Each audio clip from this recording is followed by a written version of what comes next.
and welcome to the Wild Wild West podcast. My name is Richie Riche, and yes, I am sick.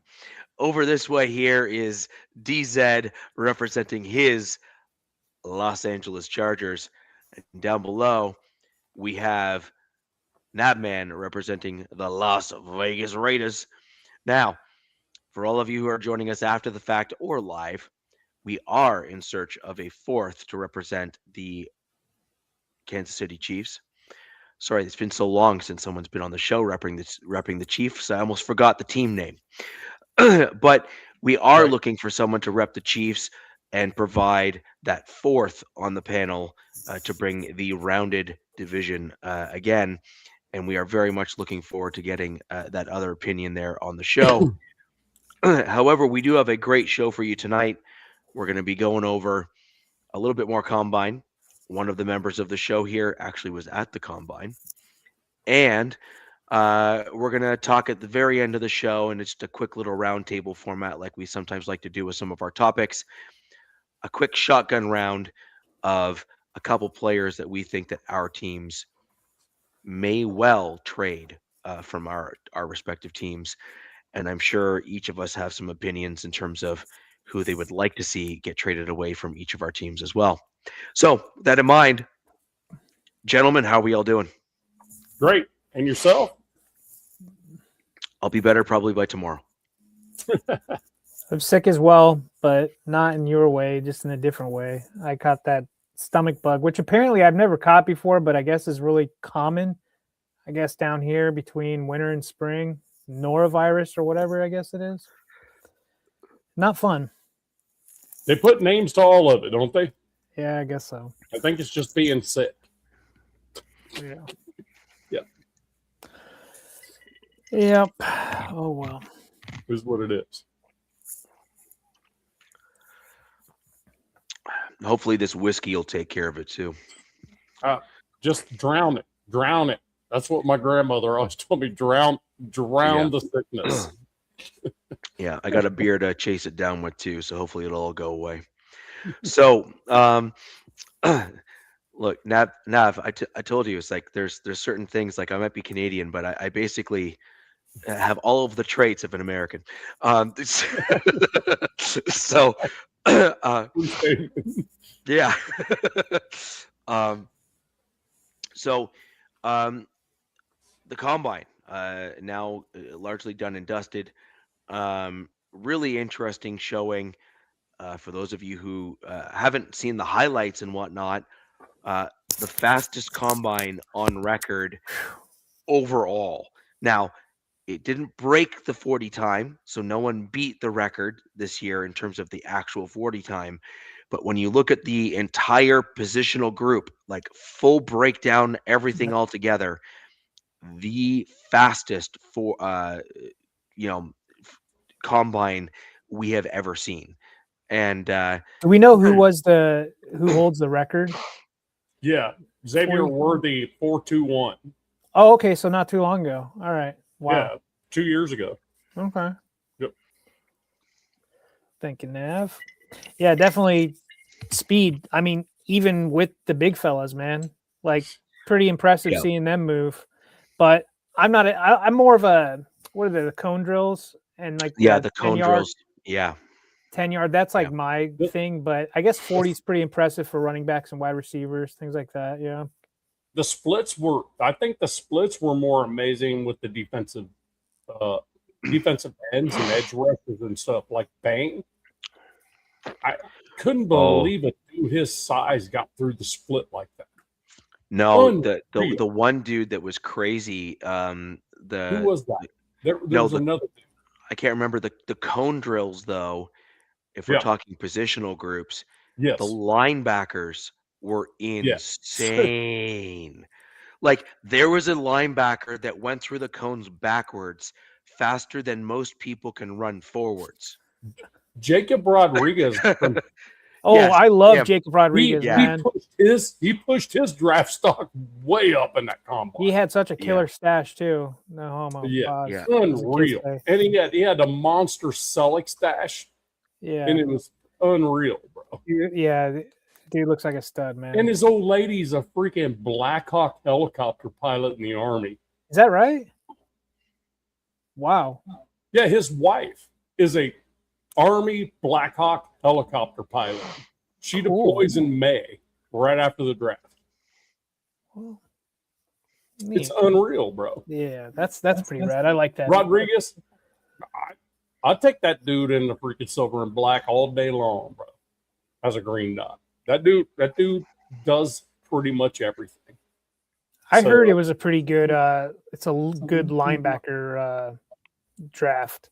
He had a bad game in the playoff when they got into the playoff, the college football playoff, because he got absolutely freaking targeted, to be taken out of the ball game. So I must have been like not paying attention with the linebackers, but I do remember Rodriguez and watching some of it. But I was kind of impressed by the tight ends.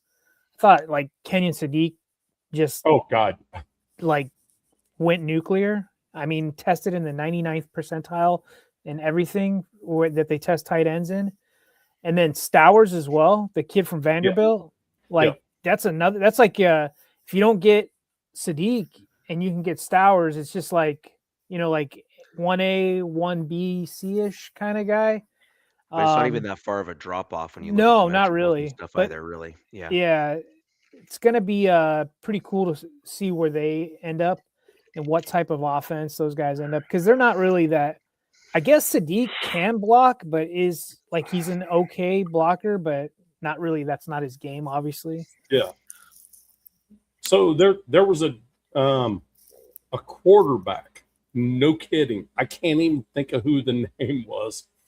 But when the 40s were going for the running backs, the quarterbacks were doing their verticals. And this quarterback, somebody help me out. His vertical was like 49 inches or some crap like that. During the 40s, which most people are watching more than them coming up there and tapping the pop sticks, right? Right. This dude, the whole crowd went, wow. It was crazy. Tell you what, you guys go ahead. I'm going to look that up. I can't remember. I mean, I guess we should get this news out of the way because it is divisional, like real quick. I mean, it's Trent McDuffie got traded to the Rams. Oh, that helps us all. Yeah. To me, it seems like the Rams are F them picks again. I think they were so close to getting to the big game last year. They smelt it. Their secondary was complete ass, trash, however you want to say it. And McDuffie's going to provide some really good balance for them. But to me, that kind of signals that the Chiefs might be having another down year. Obviously coming off of a 6-11 season. Mahomes coming off that ACL. And it seems like Veach is trying to reload and get some fresh young dogs in there. Because, they've been drafting, pretty high for a while, right? And so the lower you can draft, the more draft capital you can get, the more guys that can get in there. And so I expect them to be the Chiefs of old in probably a few seasons. Yeah. I agree. I also think that what they're going to probably try to do is convert the McDuffie picks into a tight end this year. And I also believe that they're going to be trying to, in the first round, now that they're picking as high as they are, they're going to be looking to get their tackle, like their left tackle. Yeah. It seems like, Richie, it seems like everybody is needing an O-line, my team included. But I think I put out a post, or I was in a chat. I think it's up to 12 teams now in the league needing a center or an upgrade at center going into this new league year. Like, it's pretty wild. Everybody's going to be going after trenches, and I think with the cap space that went up, everybody's going to have a little bit of money to play with to try to get some guys. But yeah, I think the Chiefs are definitely tight end, and obviously didn't they release Juwan? I believe they. I think so. They let the dude that jumped off sides damn near every or false start, whatever it was, every play. Yeah, they let him go, but I think what you're going to end up seeing is they're going to be retooling at those key positions while they're picking as high as they are. And I could even see them trying to package certain picks to move back in maybe to the lower end of the first round. Like it just depends on who's there and what what options are there. Because unless Patrick Mahomes falls off a cliff, they're going to bank on him coming back, not this coming year, but the year after at full strength. Right. Yeah. And so they're going to be like left tackle, tight end, younger wide receiving core, running back, Pat Mahomes coming back full, decent defense, that kind of stuff. Yeah. And they're going to be seeing that as a recipe for them to blow the doors off the league again. Add on. No, I truly believe so, because I think they're looking to recreate the Chiefs of old, which is we don't want to ever have a crappy defense like they used to, but they're going to be comfortable with middle of the road, and they're going to be looking for an offense that is just like yards and points galore, like Mahomes used to have with like when Tyreek Hill and Kelsey were in their prime. Well, I'll say good luck. They can try again. We'll see if the NFL or our division lays down for them like we did when they were running it. I sure hope that's not the case. You know, obviously the Raiders look like they're rebuilding and they've got plenty of ammo to get back up going. And the Broncos were this effing close last year. My Bolts, not as close, but getting close, you know, back-to-back double-digit win seasons. So, yeah, good luck, Chiefs. Guess not really. Yeah, I mean, with McDuffie gone, and didn't they just their left tackle or right when they're left tackle, they're trading him or he's retiring or they released him. They released him to save cap space. Yeah, so Trent, right? Yeah, no, Juwan Taylor. Juwan Taylor. So my guess, that dude's a Pro Bowler, bro. I mean, come on. He's not. He doesn't suck. He just does something that annoys every other opposing fan base. Is he like times the snap, and he's moving before the ball does, and they let him get away with it forever, and then they finally kind of cracked down on him last season a little bit. Well, doesn't so him being released, McDuffie being traded, doesn't that tell you that the Chiefs have no interest in actually going anywhere this coming season? It kind of means that they couldn't afford to pay McDuffie, who was due for contract extension. Well, I think their team, as it stood, if they kept it the same, was a Super Bowl contender, if healthy. You know what I mean? I don't know if I agree. They look old to me, but that just tells me that they know Mahomes is not going to start at the beginning of the season. That's what it tells me. They could possibly get somebody. There's going to be a lot of quarterbacks moving around, not really high-end quarterbacks, but they can possibly get somebody in there to help them float for a few games, right? Like Tua, Kyler, yeah, you never know. I mean, Kyler, it's already been said he's released. Yeah. So he is released, but can't do it till March 11th. And I firmly believe, I think the Chiefs may do that. I'm not sure if Veach can look that low to find Kyler in a crowd. Andy Reid could probably do some fun things with Kyler. If Kyler still has that speed. It's already built on a mobile quarterback. The entire offense is built on someone that can be mobile, right? Right. Mahomes is not a behemoth, but he's definitely not a Kyler Murray, no. size-wise. You know what I mean? Right. So yeah, I agree with you. But I'll tell you guys what, if I may, I went to the combine. I was actually there with my daughter. So it was more of a daughter, like dad and daughter day. And we got to like watch the running backs run. We didn't have a whole lot of time there. But I will tell you what, if you guys have an opportunity to make it to the combine at Lucas Oil Stadium, it is absolutely presented to you. You go to the app, it's called NFL One Pass. You pop it in there, you have a QR code. You're granted access to the stadium. Can you be on the field? Absolutely not. But it's 100% free. The parking's probably going to cost you $20. And if you want a beer, that beer is going to cost you $10. Same shit as a game. Don't get me wrong. But my daughters, now they're 31 and 33, so they're not like a bunch of kids. You know what I mean?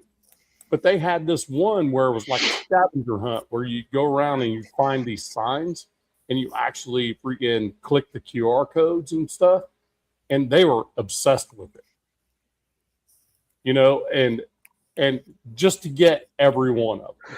They had an outdoor experience that had all 32 teams like make huge helmets where you could take pictures with it.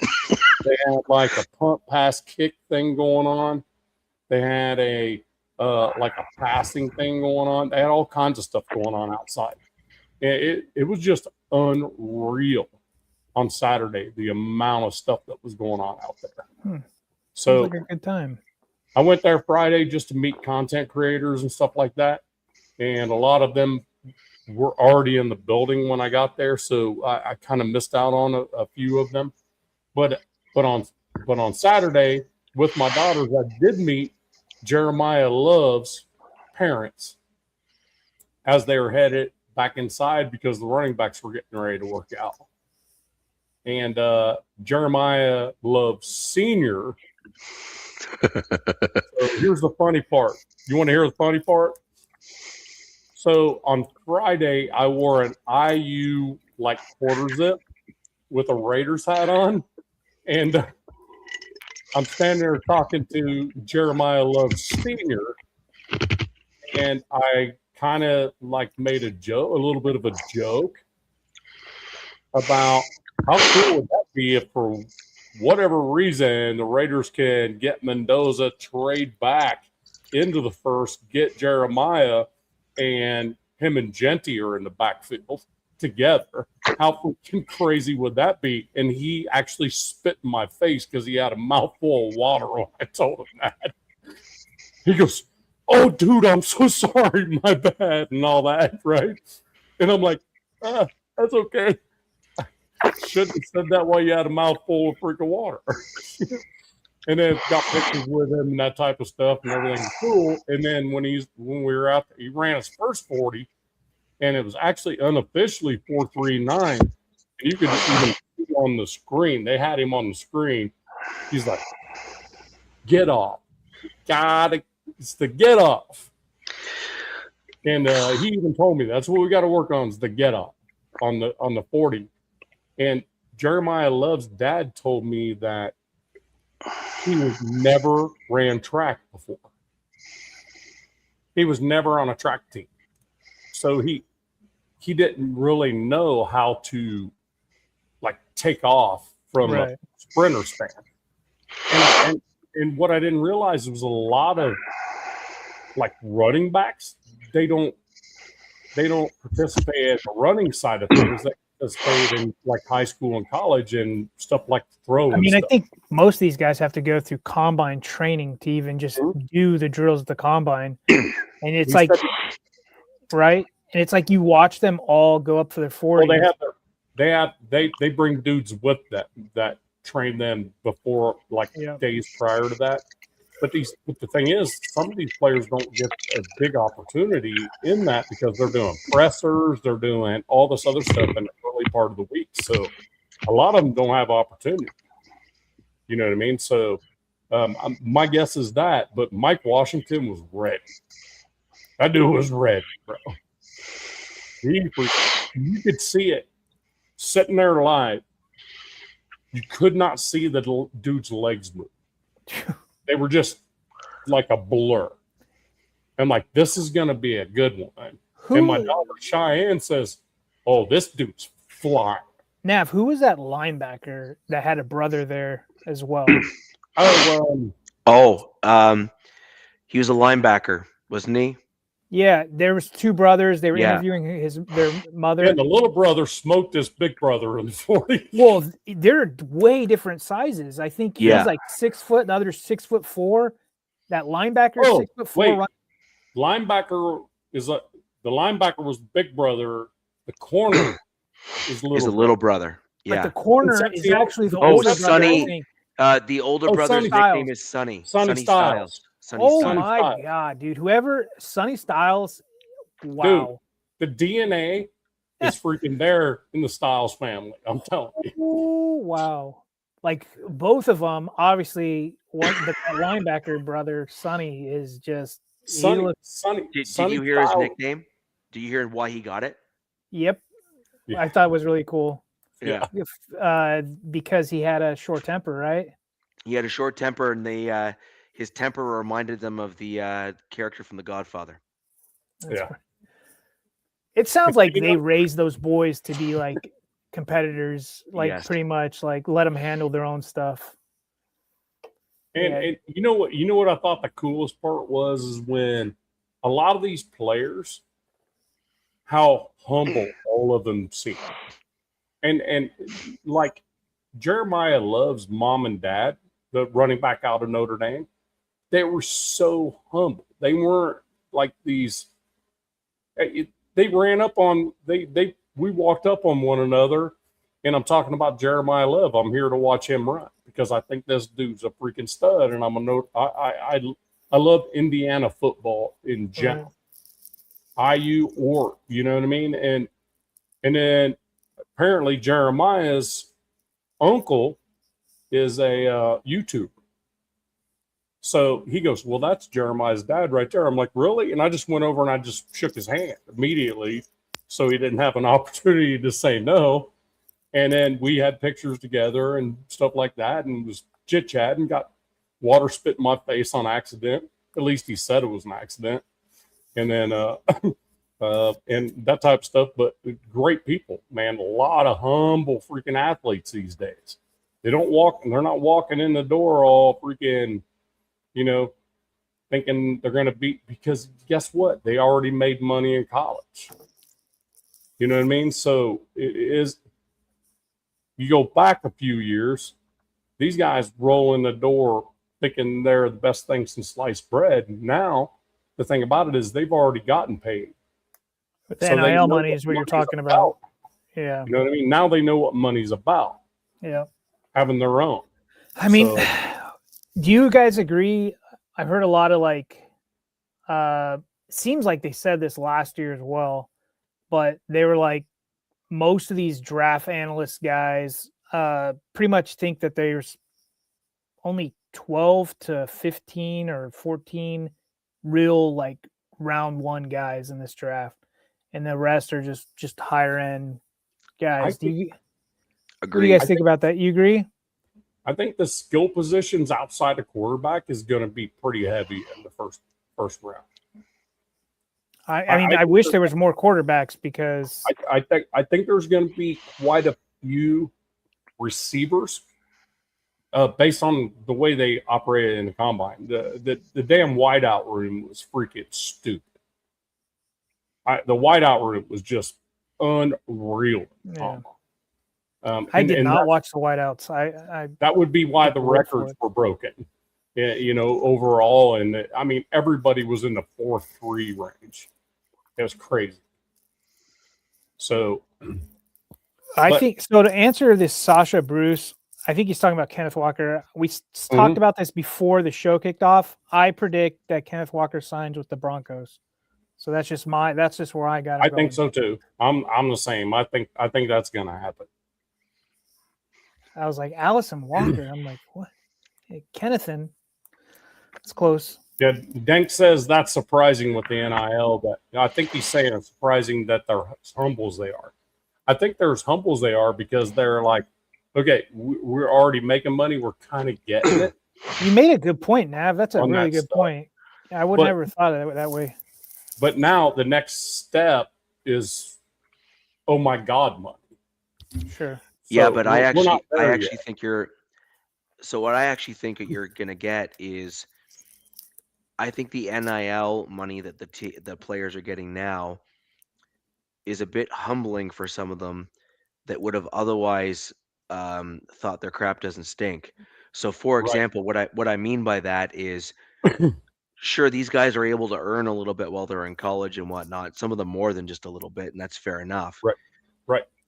But the thing is some of these guys that came out of high school being gassed up by all the coaches and all the recruits and all that kind of stuff come Mhm. into the college world looking for the NIL money and quickly find out that they're in competition with a much larger group of equally talented guys, and because for that same pot of money, right? Because there's only so much money to go around. And I actually think that it humbles a lot of these younger guys early on when they don't get what they think they're going to get from the NIL money. Mhm. And then when they come into the NFL, they're no longer coming in saying, look who I am, sort of thing. I think I deserve all the things in the world.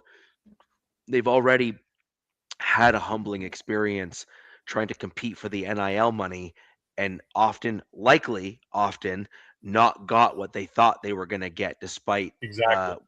It's a So I think that's experience. Yeah, very humbling, right? And so I think that's a good thing for some of these guys in some regard. Now, in other regards, it adds a layer and complexity to college that we'll see. Hey, super chat, thank you. We got Kyle Evans. Hey, Bourbon County Raider. If you haven't been on my channel yet, I don't know why you're not. But The Kenneth same. Walker to the Bourbon Country Broncos. Raider. Yeah, he pops in from now to now. You got to Yeah. subscribe to Nav's channel, man. Yeah. So we got I Kenneth mean- Walker to the Broncos. He's hoping. Let's cover the super chat here first. I am curious, Kyle, go ahead and leave your comment down below. What is it specifically that you like about Kenneth Walker?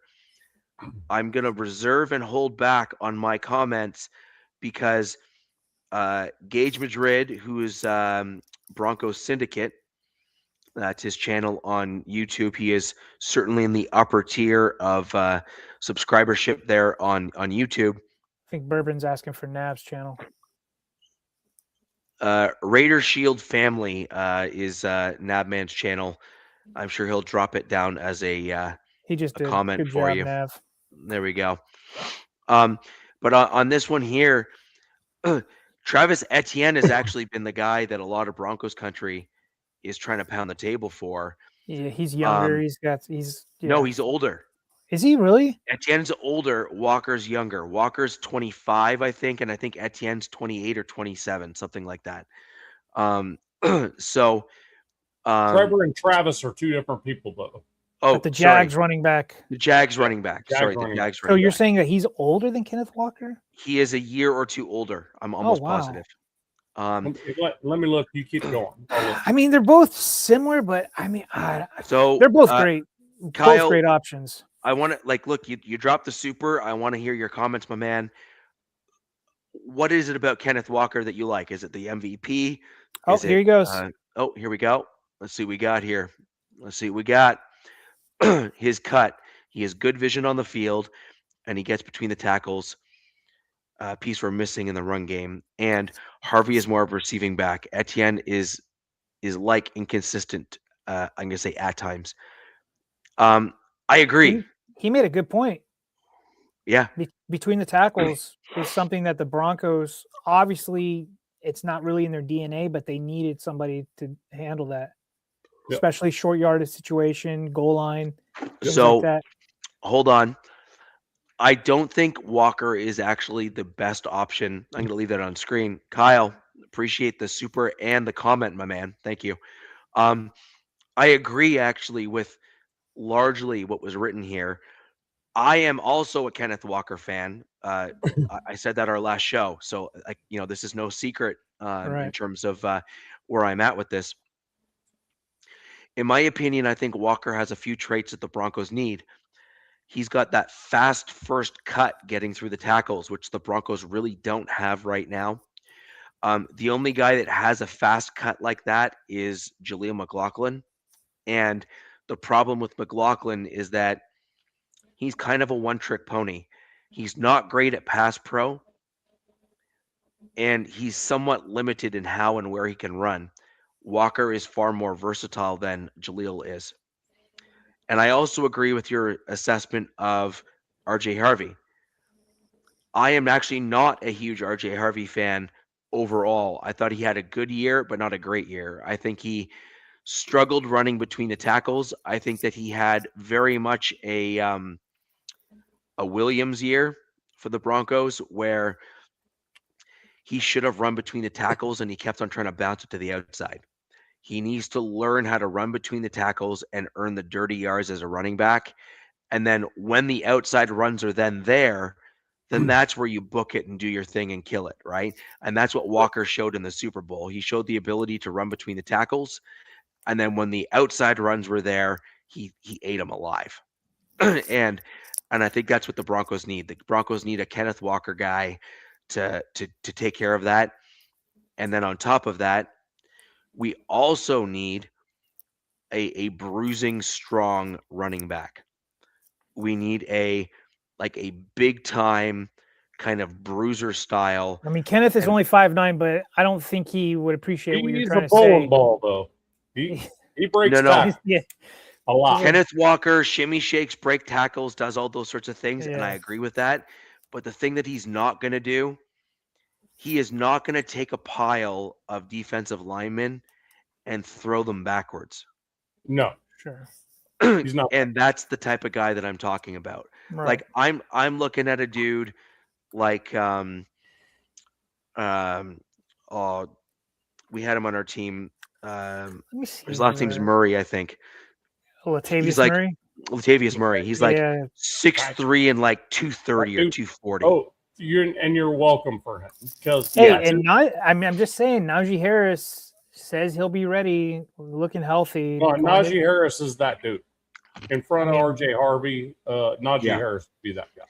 But what I'd like to see, and Kyle, curious as to your thoughts on this. I agree. He's also patient. So yes, I agree with that as well. So here's my vision for the Broncos running back room. Bring in Kenneth Walker as your big free agent signing at the running back position to solidify the room. RJ Harvey in his second year, you hope to see improvement. Mm-hmm. That's your 1-2 punch. Your spell running back, who's kind of the bigger guy, but also a veteran presence, is going to be J.K. Dobbins, who I'd like to bring back on a cheaper deal because he's oft injured and has come out publicly to say he'll take a discount to stay in Denver. Yes, and if you can keep J.K. healthy, he's going to torch people. Yeah, so agree. And J.K. can be that guy that once you're kind of ahead in a game, if you just put him in to spell and come in and allow him to build steam, he's the most dangerous third guy on your roster that you're ever going to have. There's no question. Because that dude he's a bell cow back, but just can't stay healthy. The thing I appreciate about JK, real quick, Richie, is on the short time when he was with the Chargers, is he's a good locker room presence. He is. Yeah. He's always positive. He's always smiling. Just wants to play. So I feel like teammates feed off of him. He's got positive energy. He's a good guy to have around. Yep. So if he's willing to take a team friendly deal, why not? I mean, exactly. Look, his big total con and is his health. His body just lets him down. But when he is out there, he's electric. He's amazing. He's a great running back. And then the fourth guy that I want to bring in is a draft piece that is. I brought up one of the guys on the last show. I forgot his name. I had it in my notes here somewhere, but I'm a big balance guy when you watch film and tape of running backs at the college level. I want to see a guy that gets hit that kind of stays level with his pads and allows his legs to act as a swivel underneath him. Walker does that. RJ Harvey doesn't do that as well. Okay, just He being will. honest. He will. He'll eventually learn. Right. J.K. Dobbins, by the way, does a pretty darn good job at doing that as well, to kind of his credit. No, J.K. Dobbins doesn't have to. He's kind of He just gets under everyone's pads. Yeah. And then or stiff arms them to the ground. Yeah, and then I want another guy in the draft that we can kind of round out that room with the fourth running back, because I do believe JK will be on basically like a 1 year kind of prove it deal, and then we can bring in that fourth back. And then if JK really wants to come back on another 1 year prove it deal the year after, then great. If not, then we can let him walk and get another guy. But I'd like to kind of see that as my running back room. And if we have that as a running back room, then we're dangerous. Like, that's a dangerous football team with that as a running back room. I agree. Jalen Black from IU is a perfect fit for the Broncos as in the draft. I firmly believe that. That dude, I'm going to take your word for it. That's another wide receivers and running backs. I did not pay attention to. And he can catch football. He's like a very fast fullback. You know the Raiders are going to want to pair somebody with Genty, so I'm wondering, right? Well, running back room wise, but I think that can go to the right a little bit, because Hemby will be there. There's also a running back out of IU that's going to be in the draft. Now, do you think they go free agency and pick up like a vet with him, or do you think? I think so, because it's pretty clear a 3-4 exotic 4-3 is what's going to be done on defense. If that's the case, you got to have a run game that has a fullback style. You need to be able to kind of run a 12 personnel or a split back style, where the two running backs are taking care of each other. So when I mentioned Jeremiah Love, it to trade back into, because he's going to be in first. Jeremiah Love's going in first. Yeah, but how far in are you trading up to? That's the question. That's the hard part. Yeah.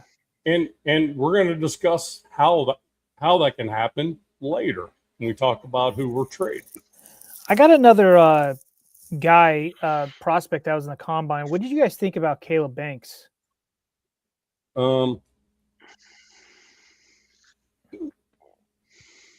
He's unique. He's a unique prospect, and there's pros and cons on him. So I'm just like, he's been rumored. Let me see. Where are we? 6'6", 327 pounds. Like, he's a massive, massive defensive lineman. Bourbon, I agree with you. We won't get Love, but I'm just saying that's a deadly freaking backfield. Oh yeah, 100%. Because it's Jeremiah Love, just this freaking massive dude, that runs a 4.36 that can obliterate people. Is all I'm trying to say. It can obliterate blockers. So when it's his time, he's the one blocking. When it's Genty's time, when it's not Genty's time, Genty's the one blocking. Proved that he can block pretty damn well as well. So, and that was kind of the Chargers' MO this year, that they wanted at the running back position, was effectively interchangeable guys that are similar height, size, build, whatever. With Najee and Hampton. For the first block, it was actually looking rather promising for the Chargers. For like this long. Yeah. For like this long, it looked like it was going, and then it all went to hell in a handbasket. Well, exactly. But Hampton, hold on. This right here is why Bourbon Country Raider needs to get on my channel, because he is in my mind. Oh, That is freaking crazy that he said that, because one of the next things out of my mouth as far as the running back room was the fullback, Bredesen. I mean, Out of you usually Michigan. don't get a fullback until like the 7th round or UDFA. Get him in the 5th or 6th, Oof. probably. He's that good, bro. Okay. He is that good. Now, do you know what would probably piss you off a lot, though? What's that? Sean Payton and the Denver Broncos run a fullback properly. Like they actually use a fullback, like legit use a fullback. Like you know where I'm going with this already. So I know I don't even need to finish. But like Sean Payton's offense uses a fullback proper. And it's not just like for show. It's used like one of the most in the NFL on field as part of the offense. Right. And as much as Davis Webb is going to be a play caller, there's still going to be a reasonable percentage of the Sean Payton offense that's still going to be in play. On top of that, the mile high air is well suited for a fullback playing because it wears you down when you force the run like that. And so it's a good move by the Broncos all the way around. Now, I love Prentice. Prentice is my guy. I called it, by the way, that he was going to be winning out that competition no matter what, and he did. But if a young fullback is available that is a standout in any way, shape, or form, and if the Broncos feel that he is maybe a bruising running back plus fullback, et cetera, that could fill that role, the Broncos could well, like you said, 5th round, 6th round, whatever, like somewhere in that range.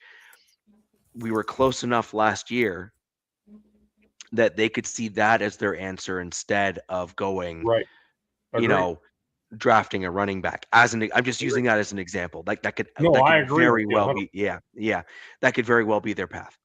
Yeah. I was looking at Bourbon Raiders comment because right now the Raiders have around 88 million in cap. 87.8. Yeah, I guess there's two. You got over the cap and sports track. They both have similar but slightly different. Yeah. So if you were to add 34 or 38 on top of that, that would take them well over. I think that's like what is that 126? Yeah, plus another 20 is going to be added on top of that on the new league year. The cap is going up as well. I think they already did that. But oh no, not yet. March 11th, that happens. Okay, so everybody's going to get another 20. Everybody. So it doesn't really matter. Everybody's getting another 20. Because as of today, my Bolts are at the top with 99 million. So, yeah, this is going to be a downside with this. I feel like the price for just subpar players is going to go through the roof, and then everybody's looking for offensive line, not Richie's team, really. Right. Raiders, Chargers. What a bagel! You gotta find that dude for what a bagel. Man, we're gonna pay him $3 for some trash. That brings me a little bit to what I think is going to happen with What a Bagel. Kyle, I know you're a Broncos fan. What a Bagel is my name for Wattenberg. This may be an unpopular opinion in Broncos country. But again, I don't care. I actually think he's the worst player on the offensive line, and it's not even close. And if we are going to be a run-first team and we want to ensure that we force the run as well as protect Bo Nix, the center position is either one of the most important or the most important position on that offensive line to do so, because that's the closest, the straight line, right, to the quarterback is right through the center. Yep. And he has struggled so hard. However, Ben Powers. Well done, Kona. Kona. This is after my whiskey's done, so I'll be joining you shortly. But Ben Powers, in my opinion, is going to be a trade candidate for my Denver Broncos. That does two things for my team. I just heard that too. One, about Powers. yeah. One, it saves us cap space. Two, he's a sought after commodity because he's actually playing quite well. And three, we have two or three other dudes on the team already that can backfill that position, including Whatabagle, who I actually think is better suited for a guard anyway, because when he's out in the open and trying to look to where he needs to go, he guesses wrong like 50 to 60% of the time. As a guard, you have one job. Right. And so I just think he's better suited to just simply move over to guard, play the guard position, and then we bring back Palcho, best name in football. I love it. and have him as the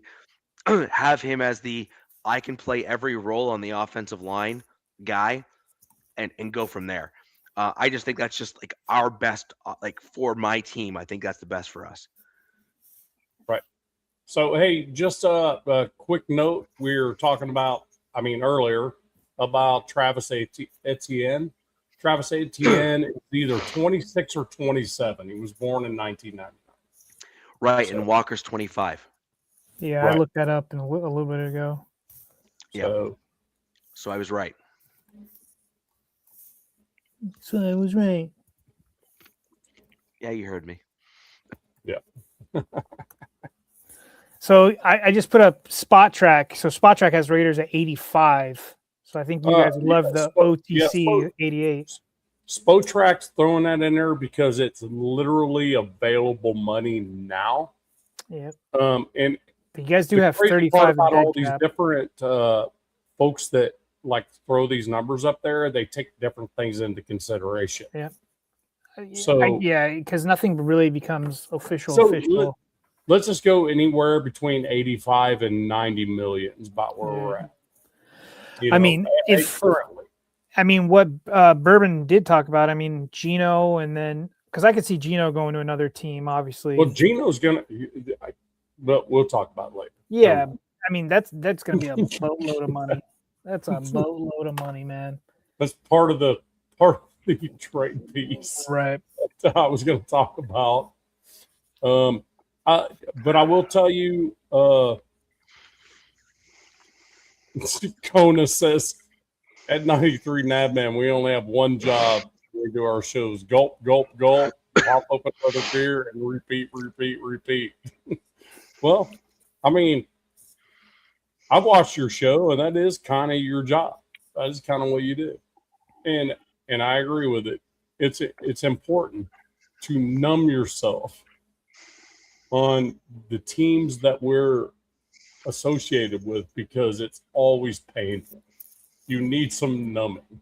I get that. It's also important that he numb himself a little bit because he's co-hosting with a closet Chargers fan in Bill. Yeah, and that's crazy. Bill, yeah. God, man. That's crazy shit. That's crazy talk right there. Yeah. Yeah. It just is what it is, So Kona, you getting blasted, bro. I love it though. Ouch. What? Bill's the old man that's got the get off my front lawn vibe. It is what it is. Just I call balls and strikes. It just is what it is. You can't put shit in my mailbox. That's a federal offense. Well, let's also not forget that Bill is also from California. Oh, look. And hey, Big E just popped in. Amazingly. Big E's the bomb. Big fan. I like that guy. Oh, dude. So Max is going to go where I think he's going to go. I predicted in my chat. I got Max Crosby going to the Cowboys, and sounds like that's probably the possibility. So disagree. We'll talk I about do that want one. to I do want to bring up this super chat here again from Kyle. Kylie Van or we Kyle can- Evans. There we go. If we can give Kyle Evans a round of applause for dropping the second super chat here on the show, I appreciate I it. hope this doesn't happen, but And this is going to be a very interesting proposition. Let's go ahead and read this super. Before he goes, what do you guys think about Eli Stowers, Rich to the Broncos? I don't have a lot of faith in Ingram. And who else do we get at wide receiver? That is a two-pronged question, and I'll answer the first part of it first. I will be honest. I need to do a little bit more digging into Stowers and his blocking ability. I know that he obviously has the athleticism to be a top-tier wide receiver or big-time kind of wideout at the tight end position, and I think that's fine. But the one thing that the Sean Payton style offense, and I don't think we're going to deviate that heavily away from it. I just think it'll be called differently under Davis Webb, is you need a tight end that is kind of a well-rounded tight end to be the most effective in that style of offense. You need a guy that can both pass pro, pass catch, and kind of do just kind of all the dirty work that's required at that tight end position. I need to dig more into Stowers to see if he can do that kind of stuff. And if he can, then I have zero issues with that. And I think that's that would be a great pickup, because I do agree with your other comment, which is Ingram was underwhelming to say the least with the Broncos last year. I was so bummed when he picked you guys over LA, and then I was like, "Oh, thank you. It went pretty well for us." Yeah, but I've been saying it all offseason. That's what the Broncos are missing, is a dynamic tight end threat. Yeah. Now, Ingram will probably be around for another year, so he could be kind of that big body possession style wide receiver if you want to run him that way. Or he could also be the throwing a bunch of guys out wide where you have him kind of play that role as well. But at the end of the day, you need a longer term answer at the tight end position. And I believe that Ingram is obviously not an answer there. Stowers could well be one, or there's a few other guys as well, by the way, who are interesting that I'm starting to look really into. Good. It's Sadiq and yeah, apparently. So number one, either one. Okay, anybody can do that. At 93 Nabman on Instagram. So does that mean that he's in Kentucky? Either that or Tennessee, which is where I'm at. So yeah, but Tennessee considered sour, like that's Jack Daniels sour mash. Yeah, it's sour mash, bro. Jansen's in Florida. He's 19, Army man. 19 years in the Army. I was like, if he's 19 drinking. 19 years in the Army. Okay, yeah. See, I got it right. What's your favorite bourbon? Mine's Woodford Reserve. He's 19 now, so he's active duty. I'm a 19-year. No, I think he was 19 years in. No, he said, I'm a 19-year Army man now. I'm sure he'll figure. So my guess is probably one more year, and he's eligible for retirement. That'd be my guess. So Kentucky, what base is in Kentucky? The Army base there. Trying to think. Fort Knox. Well, no, that's not really an Army base. But Fort. Yeah, I don't know of any bases out there. No, Stewart, I think, is in Georgia. Help us out, Bourbon. He's probably. Anyway, sorry to interrupt. I was just trying to get connection with this guy. Another veteran. Absolutely want these dudes. I want connected with these guys. But if you just do at 93 Nabman, shoot me a message, say who you are, because not a lot of times on Instagram these translate.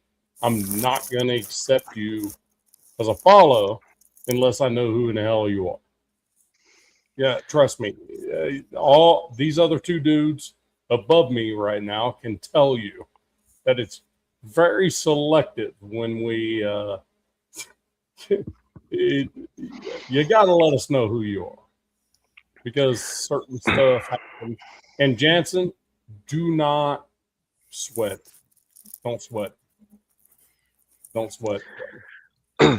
So onwards and upwards in terms of stuff. I just wanted to kind of cover off the super, address that appropriately. I thought that was important. Love the participation in the chat tonight. So thank you for everyone who's here with us. Just as a quick mid-show piece while we have all of you here, if you are on the channel, click that thumbs up. If you have not subscribed already, please go ahead and do so. And if you have another question or comment or want to drop a super to make sure we get it right on screen right away, feel free to do so. And also, for those of you who are on another channel, down in the description below are all of the other channels here associated with the show. You can find those there and go over and like and subscribe to those as well. It really does help get the show out to more people just like yourselves who are fans of football and the AFC West. So, just real quick, I want to bring up another name from the Combine that just caught my eye because just a few traits that I found interesting, which is now going to make me want to go back and look at some film and whatnot. And that's Mikel Bell. It's not ringing a bell. He is 6'9", 346 pounds, and he ran a 5.36 40 time. What is he at O-line, D-line? He's an offensive tackle. Jesus. Giant. So they compared him to the big dude that's used to be with the Patriots. The tackle. What's his name? Like the behemoth dude that was with the Texans and then was with the Patriots. Not Townsell. What's his name? I keep on forgetting his name now. He's an Help us equally out, large. chat. He's an equally large human being. We'll just put it that way. He was intriguing to me because he clearly has the mobility and the size and like the physical size, you just can't teach. Trent Brown. I think that's it. Trent Brown. Oh yeah. Yeah, just like an enormous human being, right? Just like, Yeah. Like Trent Williams from the Chiefs. Yeah. Like this dude. Yeah. So the point here is he put out some really interesting numbers based on his size, and that's the sort of thing that you can't coach, right? Like you can't coach that height, you can't coach that weight, and you can't really coach a guy being that mobile at that size and weight. So now the question is, you want to now go back and look at his game film to see where he's at on the sliding scale of like first round can't miss tackle to, maybe you take a flyer on him in the 6th round just because tackle is like a premium position. And I'm looking at that dude and thinking 6'9", 346. If the Broncos could take him in like the 6th round, for example, if he's maybe in the needs work category, I want to move him over to right tackle. That guy's gonna have a stroke in Colorado, man. He go up there, try playing a full game, he's gonna have a stroke unless they train him up. I don't know. Well, I mean, I guess the real kicker there is when you're 6'9" and you're already at 5280 in terms of altitude. That is not a great combination. But there's probably a reasoning like behind your guys' style of low line. It's like dudes that can handle playing up there. Yeah, I mean, that might be true, but you do really need, like, what we've seen from the Broncos in the last few years is we've been able to do pretty well throughout the majority of the season. But once you start getting into the playoff, like actual playoff teams, like deep playoff teams, you need size and strength on the offensive line to really hold your own. That kind of showed for you guys in the playoffs on a little bit. Yeah. Yeah. Yeah. And so you really do need that like proper size and strength. Like Quinn Miners is a great example. He is a great combination guy for Colorado and Denver. He is angry, he's big, he's stout, and he's perfect for guard for our team. We just need a bunch of other dudes that are similar in terms of their like mental mindset in terms of how they play football. You guys can have Mekhi Becton. Why don't you sign him? I'm good, thanks. Oh, no thanks. Yeah. So We dodged that bullet last year. You can have him, Yeah. DZ. No, we cut him today. No. Yeah. I'm just saying you can have. We dodged that bullet last year. We got hit by all the bullets from him. That guy graded out 81st in guards against the run, 72nd in pass blocking. He was a giant turd. Absolute waste of money. Oh my God, stealing. He was stealing. And then he goes on Instagram on his story and like posts all this like haha laughing and like he's happy, and it's like, no dude, the whole fan base is celebrating tonight. Everybody's cracking a beer because you're out on the way out. It's Jonnu Smith is the one who got released by the Steelers. Jonnu Smith is not a terrible pickup for anyone. I'm just saying, as a tight end, dude I agree. is a freaking beast. So I got a question for the chat as well as my co-host here. Okay. What we've seen from this year's combine, and ultimately what will be in the draft as a result, we're seeing a few position groups that are probably out of necessity coming out of college, and in turn coming into the NFL as being more athletic and almost more NFL ready than ever. And that is the inside linebackers as well as the wide receivers.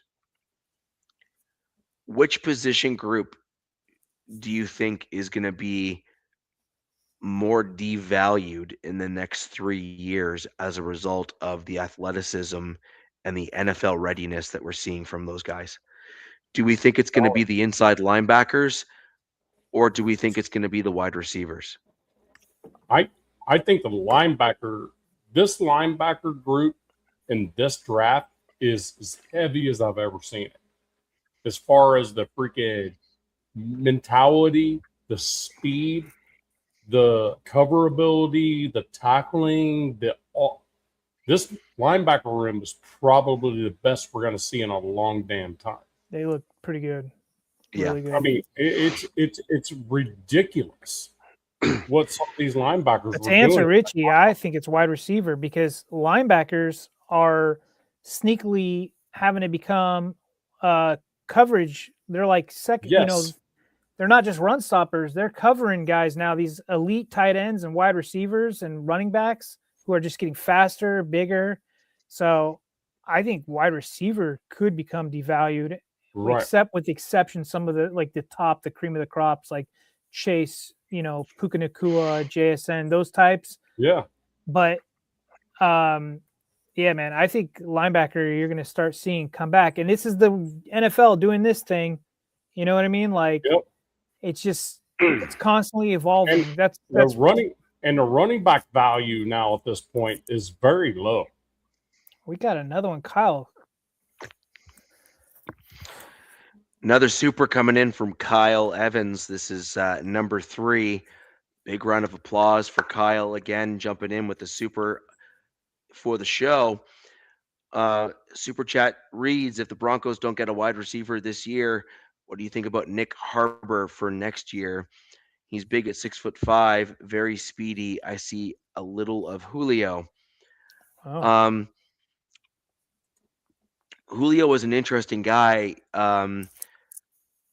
A reasonably polished route runner coming out of college. And everything I was digging into Nick Harper there indicates that he's good, but not like polished. But he definitely has the intangibles. So you're drafting a little bit on potential there combined with size and speed. So I do agree with your premise, which is back in the day, and it wasn't that long ago, if we're going to be honest, 6'3", 225, and can run quick was the mold that teams were looking for, who could also then box guys out because the NFL was a little bit more physical back then than it is now. So he has the potential with his size and speed to kind of be a little bit of a throwback style guy from a intangible perspective. I do think our new wide receivers coach, though, is going to be pulling the current guys we have up.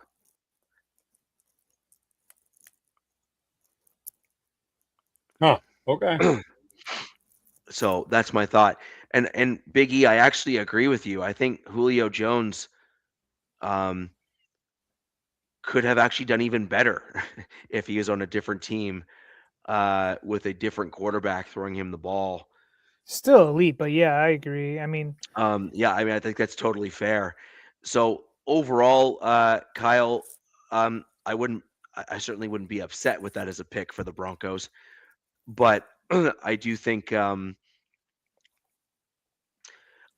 if we went wide receiver round 1 and got Nick as an example or something close to him, we would likely have then made a decision to move off of Cortland Sutton at that point, because we're already in a bit of a, like, our coaches have already said they like our wide receiver room.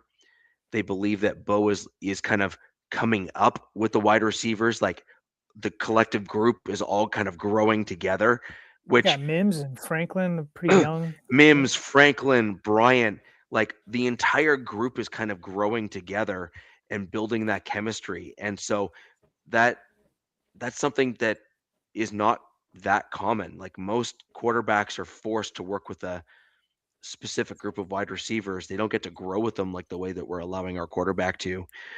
And a new wide receiver coach as well, who is quite good, I believe, is going to allow those wide receivers to even take that next step forward. But I think if we do get a guy like that, then Sutton is basically all but gone, which, fair enough. But I think it'll be an interesting move if the Broncos make it. But I do think that the Broncos will draft a wide receiver this year in 2026. Just And to I think add that they're on going to that room. and I think that they're going to be targeting a taller speed guy in this draft, like this year. I think the Because Chargers are doing the similar. we need that on our team, and I think that's something we're going to be targeting.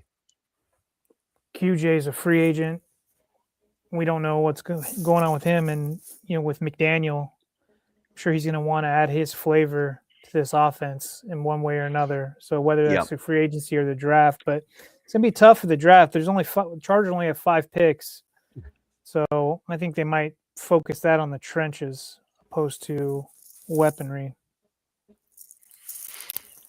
Like this one. I think the Raiders will have a better. Ooh, that's a hot take. So, chat, let's hear your answers to this one down below. I'm spending his beer money on this, guys. He is. Let's I want to see responses to this one, chat. Let's keep this one going. I mean, dude, this is a doozy. Like this is low key. I'm telling you, low key. Like, not like, it comes off as controversial, but it's low key not really at all. Right. That's perfect. I'm telling you. It shouldn't be controversial. It shouldn't be that controversial because it definitely possibly could happen. The Raiders are obviously rebuilding. There's the 3 Chiefs- articles, Nav, that saying the Chiefs are rebuilding too. 3 Right. articles that No. one of my Charger guys put out. Look, rebuild and retool are 2 different things. Sure. So, but McDuffie, when I saw that today, I'm like, dude, really? McDuffie? I'll tell you what, I'll put that dude in the top 8 corners in the league. Yeah. I think were they having him, if I'm not mistaken, was he playing they're having him play on the inside opposed to the outside? No, they did a pretty much their backside of their defense was nickel. Well, I'm talking. I don't know, something. I think there was something going on with McDuffie. He wanted to play. I could be mistaken. I could be mixing him up with somebody He wanted else. to be a freaking outside, no kidding. Take the number 1 guy always, and he was expensive. Jack, you're right. They did get a haul. So, yeah, they did get a haul on McDuffie. But I mean, cool, Kev. You look, Chiefs. They need a running back. They need probably a succession plan for Kelsey. The reality is, Chris Jones doesn't know he's playing every week. Casey did not get that much for it. They got a 3rd and a 4th this year, and they got a 1st, 3rd, and 4th, I think, and then a 7th for next year or something. I'll look it up. No, it was not as good as it looks. I want to say it was 4 picks, but it was 4 picks, but 2 of them are next year. Okay, let me double check. I don't think they got a 1st for it. I think it was a 2nd, a 3rd this year, and then something a little bit better next year. That's what I think. Like I said, I got in here off work. I was like 40 minutes, and crap's been crazy. So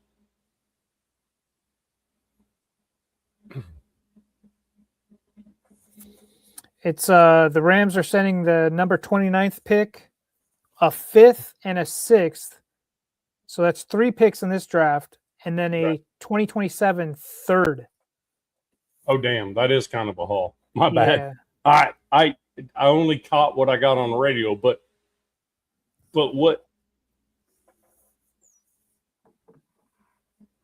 when they start bouncing players like that, they're obviously in a retool mode, get young, that type deal, and that tells me that Mahomes is not going to be ready to play at the beginning of next year. Also, let's check. I mean, obviously, we know the cap isn't really real per se, but they were not sitting too well money wise. They are. No, they were at the top of the cap. So they restructured. They're at 24. They're at like almost 25 right now. So they are mid pack right now. They were in the red last week, so they did some restructuring and moved some stuff around. So yeah, but still not enough. I mean, I'll tell you what, that 24 under the cap, it doesn't replace McDuffie. That's they better do damn good in the draft. They better. Which I think, well, there's a guy in one of my chats. I think Veach is a really good GM, but another guy in my chat was talking. He was like, Veach doesn't draft well. So I don't know. Casey knows how to develop DBs. Jack, how do you know? They just draft good talent, or they trade for good talent. You know, you don't have to develop DBs. DBs are what they are. No, that's not necessarily true. If you look at what Casey has done, they've drafted some of their. No, Casey has drafted some of their corners in the later rounds and also safeties, and they have panned out to be above average in the NFL. But they always have a veteran in there that is actually showing them how to be 100%. 100%. But it's not about the coaching staff developing it. It's about always having that dude. in there that shows them. They just got rid of McDuffie, who's the guy now. Have you guys heard the latest rumor for Crosby from the Bears? What they're willing to offer? It's a lie. Well, it's Tremaine Edmonds, DJ Moore, and 2 first-round picks. Bye, Max. I mean, there's Bye. DJ Moore becomes your X, which the Raiders need, right? And Tremaine Edmonds as well. And then 2 firsts. Let's go.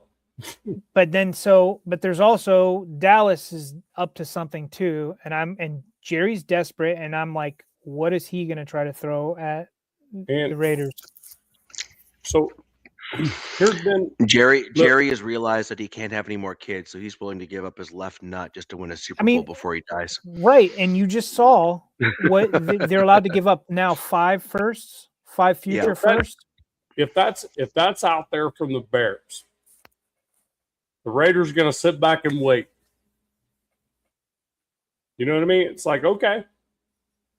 The thing about it is with the Bears, I'm not sure they saw Dahlman freaking walking out the door. So, no, good point. That had to have put a wrinkle in everything that's going on because Dahlman was one of their big hits. They're one of the best centers in the NFL. Yep. And by the way, guys, Dahlman's 27. We're seeing guys, like especially in this last 10 years, so many young guys hang up the cleats. Hey, like, I don't know if they're getting emotional. I'll tell you what, to be honest with you, we have needed that wide receiver 1 for a long damn time. And DJ Moore is that guy. Oh, yeah. I'm just saying. Yeah. DJ Moore needs a fresh start. He needs a fresh start. And he's that guy. He's not spectacular. Shit, he was drafted by the Panthers. Yeah. Panthers didn't have a freak quarterback to throw the ball to him. That's why he went to the Bears. I felt like Caleb was thrown to his other guys more than he was with DJ last year. So because DJ was like double, triple covered the entire season because that was all they had, really. Yeah. You know what I mean? As far as with the Panthers, but so damn, you can't mess around. You throw DJ Moore out there and you keep Trey Tucker, who's a speedster, that's a possession guy too, that can break tackles and beat you, and is also a willing blocker. And then you have Brock Bowers, Mike Mayer, Genty, who can also catch. That's a problem for any defense. Sounds like there's 5 teams that have been calling on him.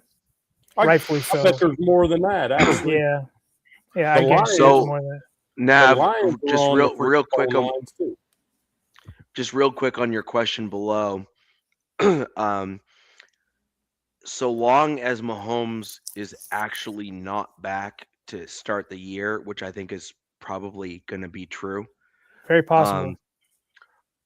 And even if he is back, I think he's not going to be back even close to 100%. Right. And then does Rashee Rice get some second, like some more punishment, perhaps? Maybe, I don't know. Yeah, and I think that if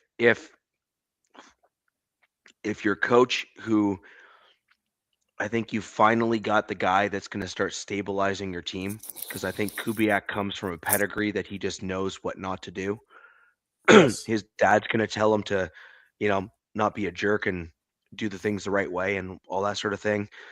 You have an offensive coordinator who is proven on your team. He's back. And Eric Bieniemy. Yeah. No, but I meant like the Raiders. I just think you guys have done pretty good. Oh, okay, gotcha. Yeah, I think you guys have done well in your kind of building of the roster and building of the team and that kind of stuff. I've got a lot of young talent, man. And so offense. Your coaching staff combined, if you draft fairly well, which you did draft well last year, and if you do something like that again this year, I would certainly say it's a real possibility. Dude, 10 picks with the potential of another first in this year's. So Yes. 11, and then you have ammo to keep moving back up, which unfortunately, like this draft isn't totally stacked with like high end, but that's still, who's to say that they couldn't jump into the top 15 or something again? You know what I mean? Right. Like kind of what Nav was saying earlier with Jeremiah Love, possibly. It's like that's deadly. I don't think they'd do that, especially with Genty No, there. but it's deadly if you think about it. No, but Right. Nav, what you're better off doing as a team, if I'm going to be honest, No, is I'm with you. It's hypothetical. I could see no, them getting a good offensive lineman. that's exactly what I was going to get at. Your best option as a Raiders fan right now should be going back into the first, bolstering your offensive line with an additional lineman or two. Negative. Yes. No. Whoa. No. Tell me why, Nav. Free agency. No, O-line and free agency sucks, bro. Believe me, because that's what I've been looking into. Wait, look. Defense needs to be the priority. You are skipping. Yes, you are transitioning in the early part of the draft. Yeah, you are. You get O linemen later. He makes a good point. There's good points. Yeah. When you're rebuilding, you know what I mean. Look, we're drafting Mendoza #1. If that doesn't happen, I'll be as shocked as I've ever been in the 55 years of my life. I'd be shocked. This dude is by far the best shot we have from a mental standpoint, size, strength, throwing arm, decision-making, all this that we've ever seen walk into that building. That is probably going to happen. So that is the #1 pick, right? So if I put that in my pipe and smoke it, okay, done. We're done in the first round, unless other things happen, right? So other things could happen to give us another first rounder. However, now we have to address that need. So yeah, you're right. Max gets traded. That saves Malcolm Kuntz's job. But Nav, you're also, the organization knows that they're rebuilding, right? So they could be like, look, let's focus on our gem, which is going to be safe. That thing does happen with Max. Your gem is now going to be Fernando. Yes. They're going to be like, we're doing everything on the offensive side right now. We can fill in free agency on the defensive side with maybe a few guys from the draft. Yes. And then they'll go forward that way. And then maybe next year they focus more on the defense. So here's my thought process. Let's say we go, nope, Jets, you can have Fernando. However, we need both your firsts. I think the Jets would do it. Yeah, the Jets are the Jets, man. Then if that's the thought process, then we need both your firsts, and we also need Breece Hall. Who they franchise tagged. Or Garrett. Yeah, they just franchise tagged them. But look at the franchise tag. The team can release him. Sure. Yeah. The Jets have to be the worst ran organization in this league. Right. Man. Or Garrett Wilson. We could actually take that from him too. So Garrett, damn. You look at that in a certain way. I looked at what in the hell could actually happen if we don't take Mendoza. That actually offers us like 3 first rounders in like a combo trade through all these different things. What tackle is he talking about? Lomo? If we trade back to the Jets for #2, then we trade the 2 out to the Giants, who need what?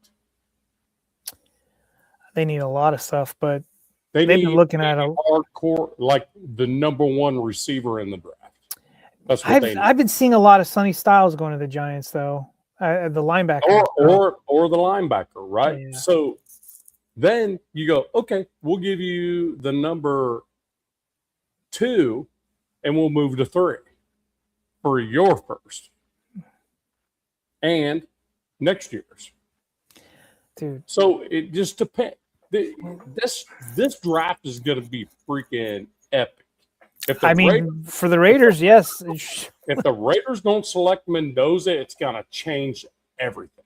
I think they grabbed their guy, man. They're doing it. Yeah, you grab your guy. In my mind, it's pretty much written in stone on a stone tablet with a freaking chisel and hammer, man. If this draft goes my way for my team, I hope they trade back multiple times. Yeah. I honestly do not want my team drafting in the first round this year. That's what you have to do. In your position, 5 picks because you're a playoff team. You have to freaking build depth. Well, check this out. We only have 5 O-line. You can see my hand. 5 O-linemen currently on this roster, and 2 of them are starters. The rest are futures guys.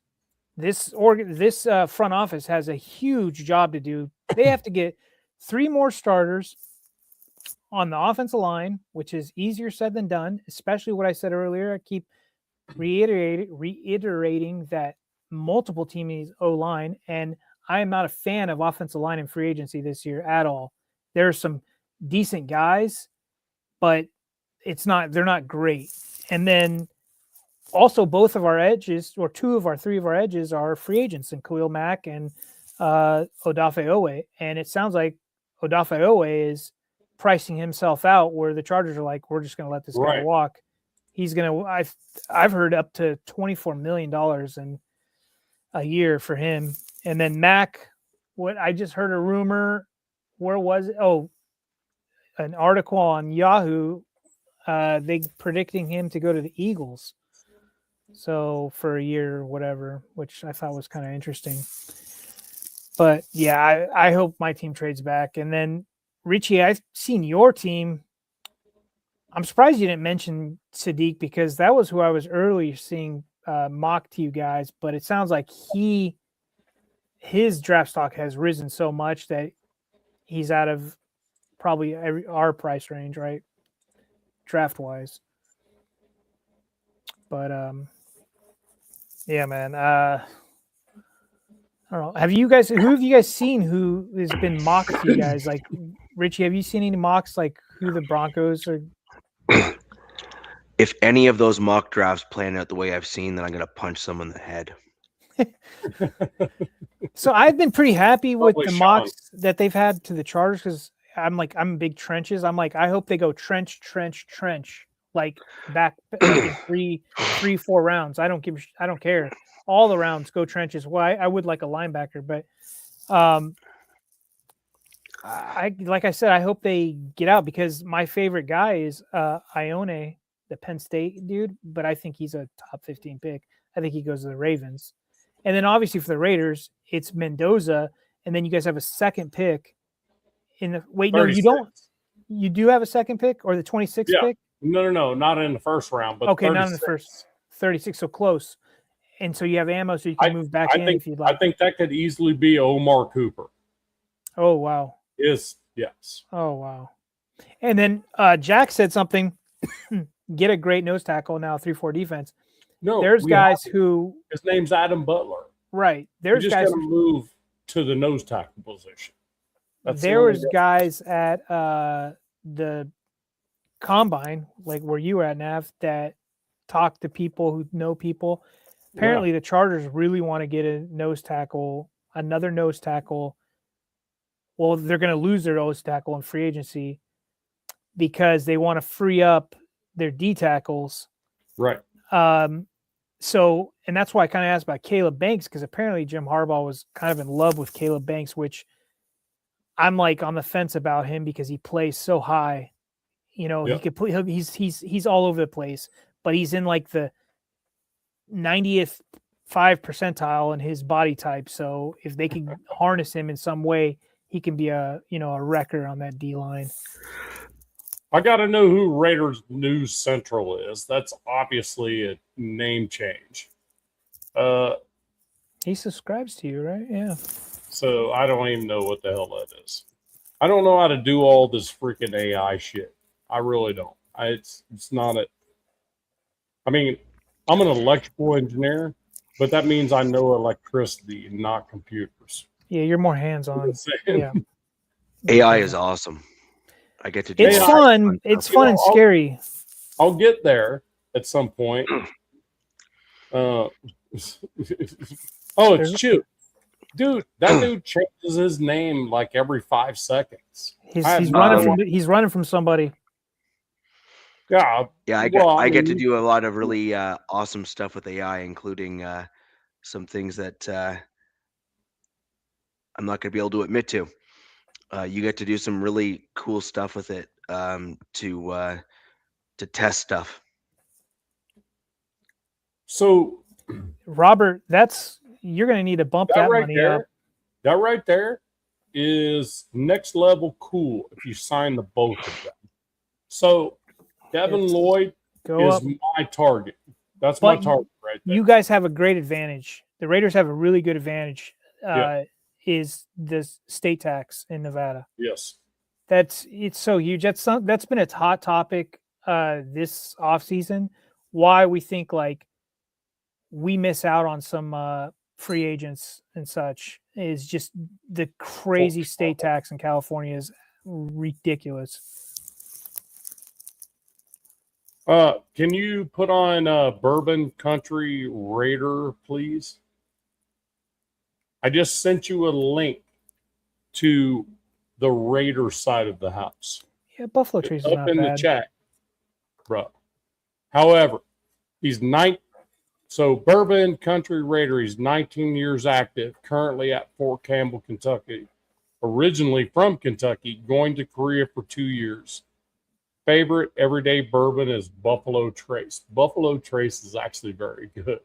It is it blew up for a minute, a couple of years ago. It's pretty good, man. And it's like here in Tennessee, like you see it everywhere. Yeah, I think I have a bottle or two upstairs. That right there is a true freaking dude.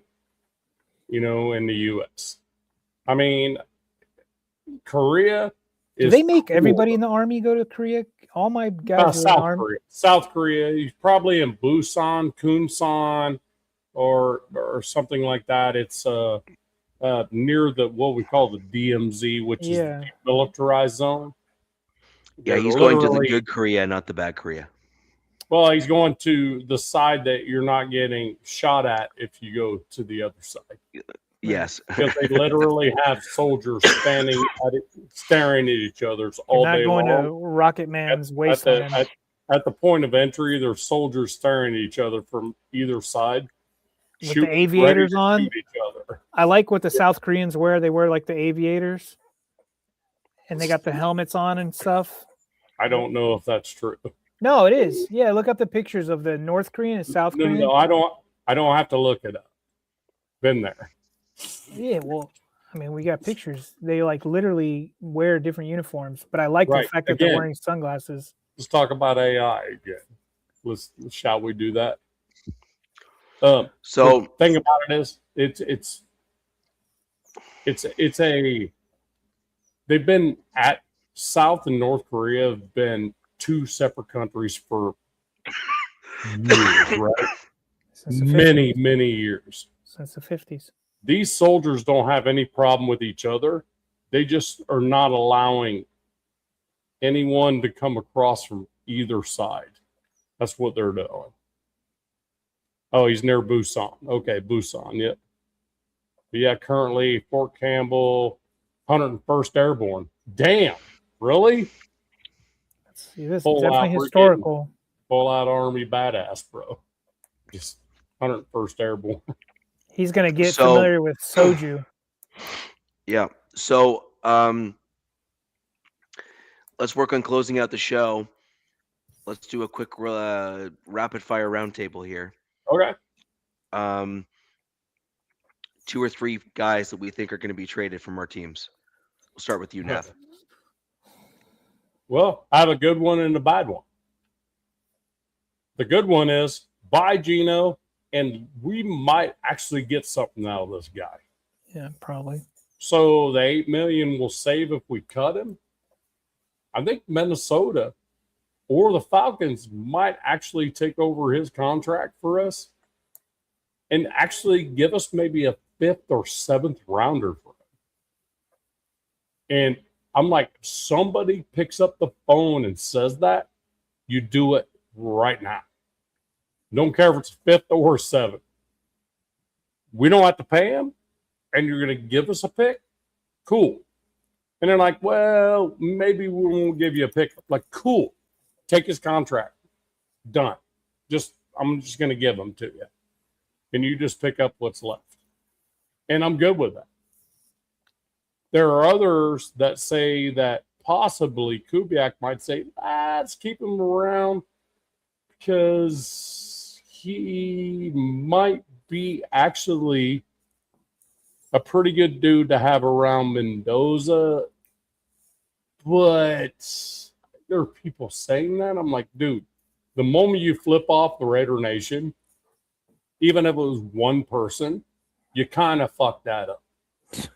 So, sorry, I threw an F-bomb. I tried not. He burned that bridge a long time ago. Yeah, but he burned that bridge. So he's gone one way or the other. But if we can get a draft pick for him, come on. Bye-bye. And if that's the case, it'll be before March 11th. So, because that's cut day. Once March 11 hits, they're going to be like, bye, and we'll pay you. That's fine. Get out. So, and then he'll be an unrestricted free agent. Somebody will pick him up off waivers or whatever it may be. So that's perfectly fine. That's a good trick. That's a good bye-bye. Here's another one I think is going to happen, regardless of how much people love Max Crosby. There's just not been enough Max saying it's not happening. He wants to win. Is key, though. He wants to win. He wants to go to a Super Bowl.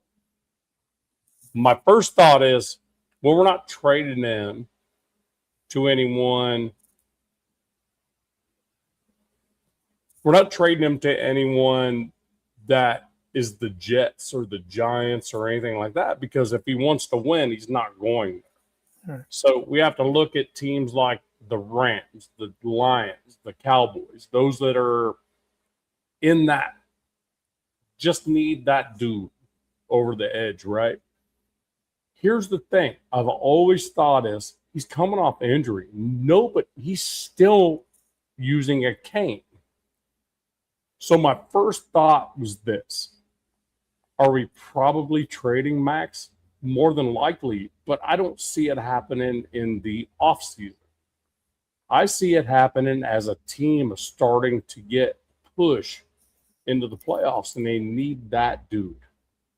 That's when you're going to get the trade value for him.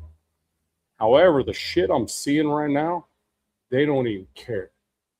This dude had a surgery he should have had 3 years ago, and it got nothing but worse. So if I was a GM or a team owner, I'd be like, I'm not going to throw 2 first-rounders at this dude, not knowing how he's going to respond to all the surgery. That's what I would say. But the more I look at it, the more I see it, there's more and more interest. So I see Bears,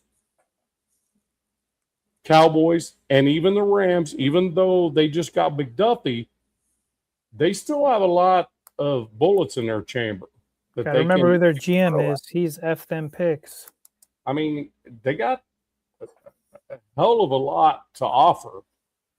I mean, and where's the Super Bowl at this year? SoFi. Right here. So you know the Rams have got their ears perked. And how many years you have with Stafford left? Don't know. Right? Mm-hmm. So, and he's still one of the best quarterbacks in the NFL. 100, yep. I mean, the dude, MVP at what age? I mean, for crying out loud, dude. They just need a few pieces. That's all they need. So, I hate to see it, but damn, if somebody's dumb enough to offer that kind of crap, I mean, you got it. But then we got to replace it at the same time. So, but if the mindset is we're not trying to go to a super or trying to go to the playoffs or whatever next year, we're just trying to get better and build, then it doesn't matter at that point. We just don't know what the mindset of the team is. You know, they just don't really say it. Rebuild has been said a couple times by management, but not many. So that's the two that I think are going to be fairly major. One of them I'm very happy about. If we get anything from this dude or somebody else to pay his freaking check, then we give him up in a heartbeat. That's Gino. Max is going to be a hard sell for me if I'm an incoming team based on him coming off an injury. It's a major knee surgery. I do not see them throwing those kind of numbers around on a major knee surgery. Still can't put weight on his leg as of yesterday. I'm just saying, it's crazy because he's approaching 30, which in defensive end terms is actually kind of the prime for them. 29, 30 years old, that's where defensive ends in their prime. But man, he come off this knee surgery was extensive. So that's it for me on that one. DZ, what do you got? I just went through the roster. There's a lot of free agents. Obviously, the Chargers have a lot of cap. If I were to see one player, it'd probably be Quentin Johnson. He's in his last year of his contract. And if any team wants to kind of like take on that pedigree, like, oh, he was a first-round pick, he has improved every year. I know that they like him, but now that they're going into a new offensive scheme, I could see them potentially moving off of him, maybe to get like a future pick or maybe even something in this year's draft from a team. The thing is, though, if you trade him, then you have another need to fill. So it's like, it's a double-edged sword, kind of thing. Like, so yeah, that's really the only guy. I mean, there's some other guys I was kind of thinking about. Kyle Kennard, maybe. He was the edge rusher they drafted last year, who was kind of a non-factor on that defense. He was like, one of the top sack guys in the SEC when he was coming out, but he could potentially not be a scheme fit, even though he's staying in the same scheme. Maybe they were so that's another guy. Maybe when somebody take a gamble on him, he goes to another team. But yeah, QJ or him, only two I can really see. Yeah, unfortunately, that's about it, Rich.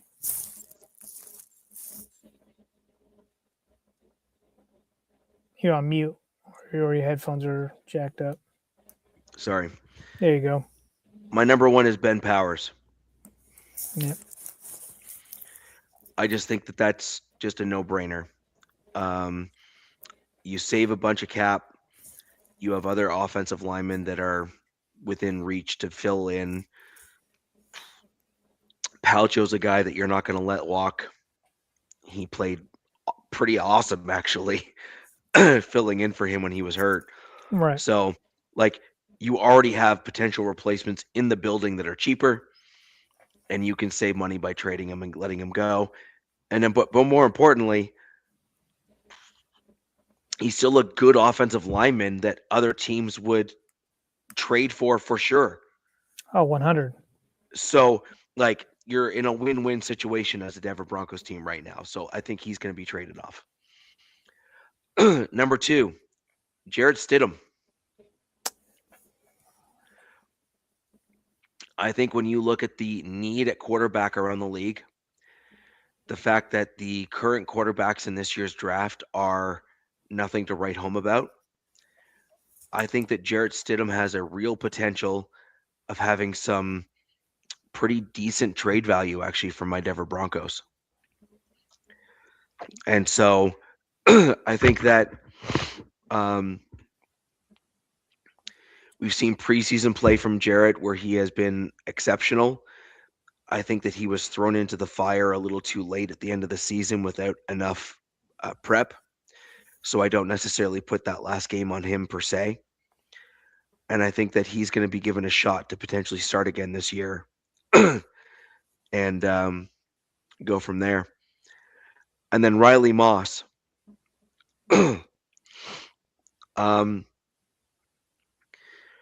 Riley Moss is an interesting guy on the Denver Broncos.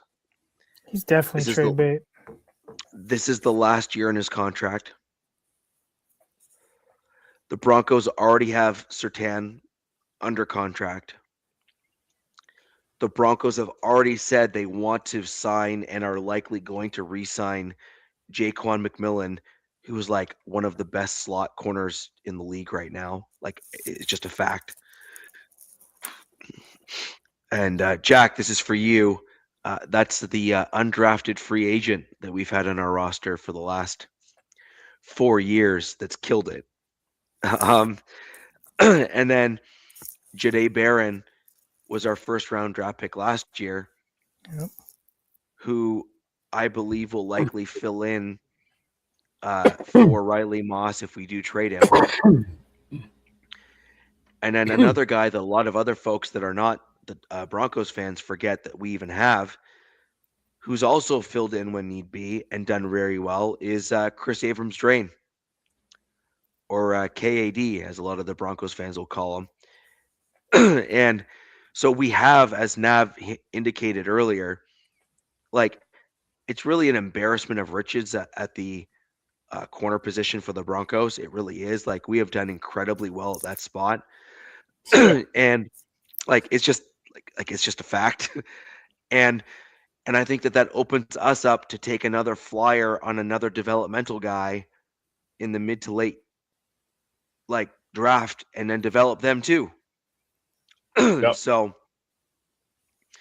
I could see Riley Moss being a trade candidate for us as well. So those are my three. Cornerbacks develop cornerbacks. Coaches do not. They either do or they don't. I could see you guys also like dumping Evan Ingram.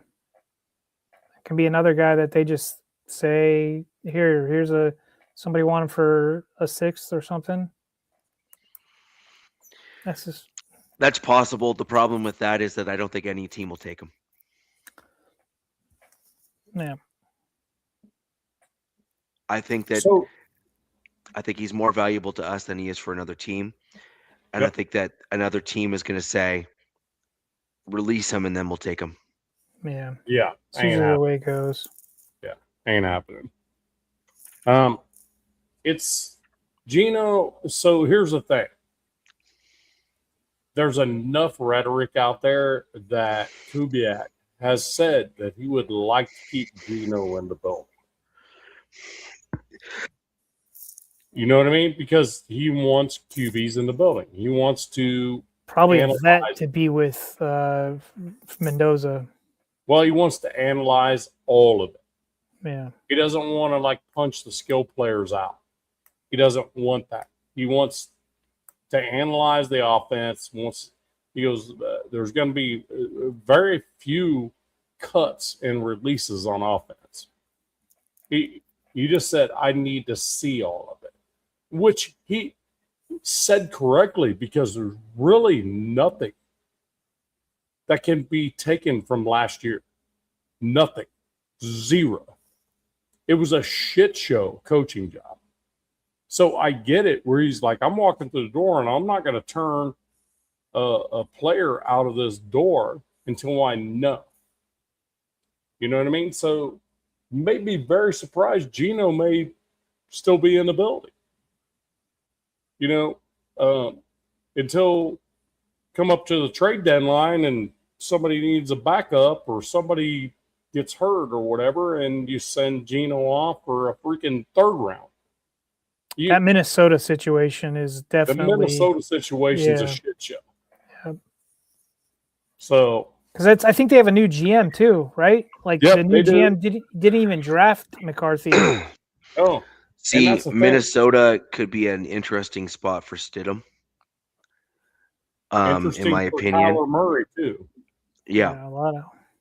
I mean, so the thing about it is you send Kyler Murray there and he throws a 2020 season out at you, because he was a freaking balling 2020, 2021. And Minnesota did something interesting today too. They released, I think, a few guys and like put up another guy in the trade block, like some of their defensive guys, if I'm not mistaken.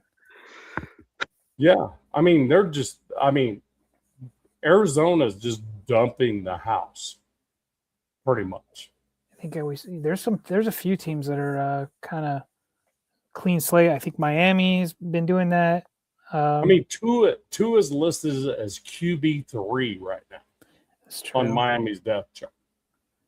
I mean, if that's not a foregone conclusion, I don't know what is.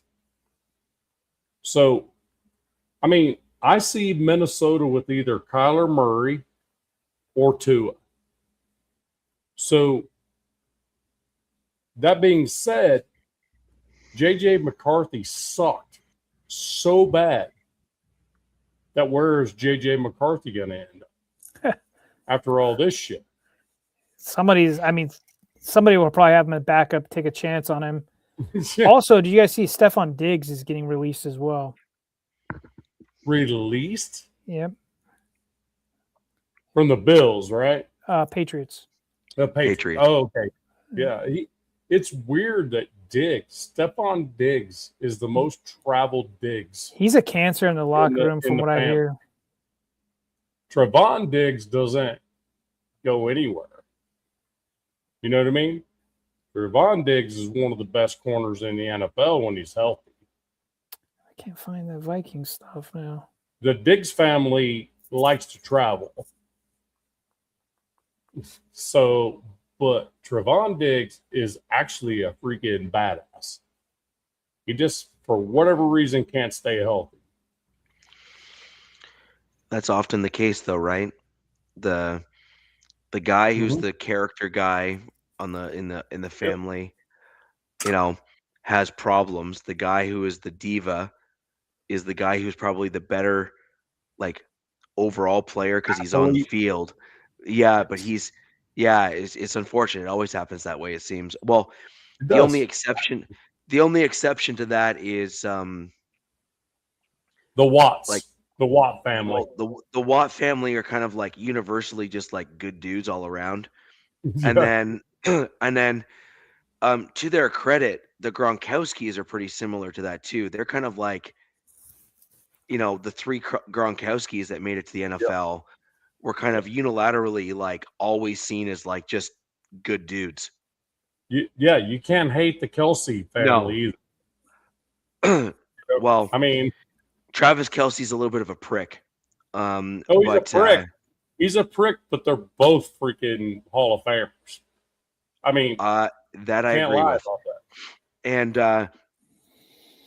for what it's worth, Jason Kelce reran his workout from the Eagles at their facility, and in many of those markers beat out his playing day stats. Yeah. I mean, look at him.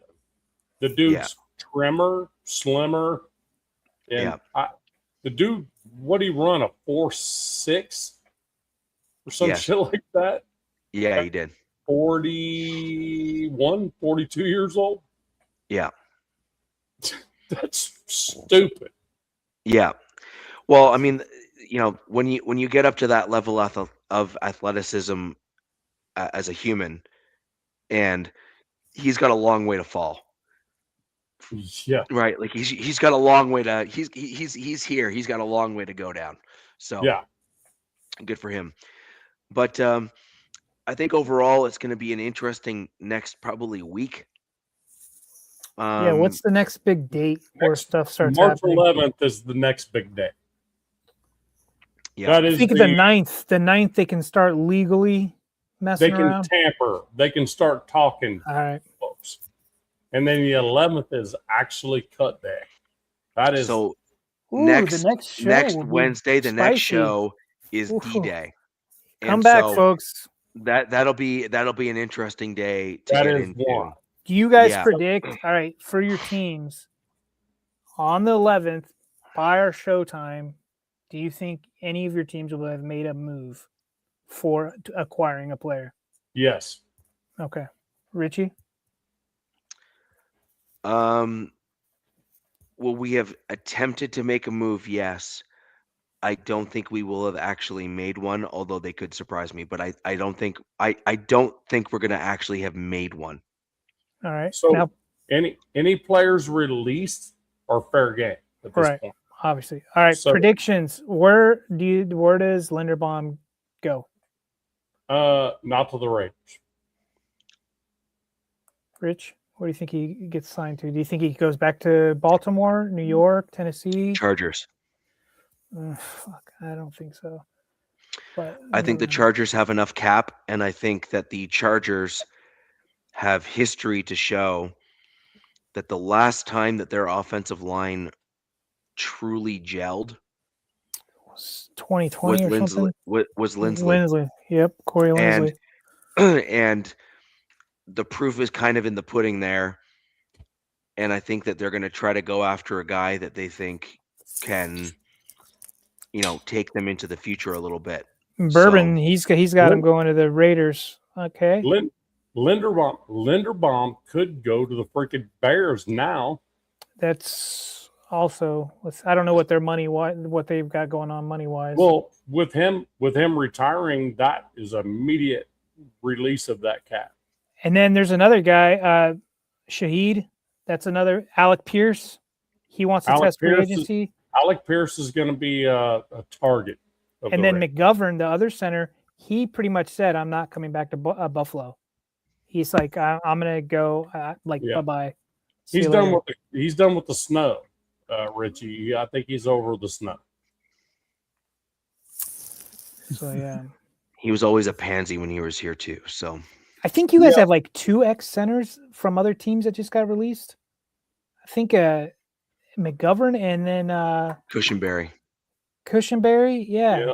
And then I think there's like 2 or 3 other guys, not that they were Broncos, but they're getting released as well.